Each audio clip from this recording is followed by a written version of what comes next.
Fact number 1. భూమి మీద సురక్షితమైన ప్రదేశాలు ఎలా ఉన్నాయో అలాగే ప్రమాదకరమైన ప్రదేశాలు తెగలు కూడా ఉన్నాయి. అలాంటి అత్యంత ప్రమాదకర ప్రదేశం ఒకటి మన ఇండియాలోని అండమాన్ మరియు నికోబార్ ద్వీపాల్లోనే ఉత్తర సెంటినల్ ద్వీపం సెంటినలీస్ అనే ఒక తెగవారికి నిలయంగా ఉంది. వీరు ప్రపంచంలోనే అత్యంత ఒంటరిగా జీవనం సాగిస్తున్న స్థానిక ప్రజలు. Fact number 2.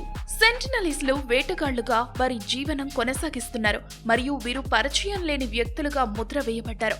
ఇలా ఎందుకు ముద్ర వేయబడ్డారంటే సెంటినలీస్ బయట వ్యక్తులతో శత్రుత్వం కలిగి ఉంటారు మరియు ద్వీపం దగ్గరికి చేరుకోవడానికి ప్రయత్నించిన వారిపై దాడి చేస్తారు. Fact number 3.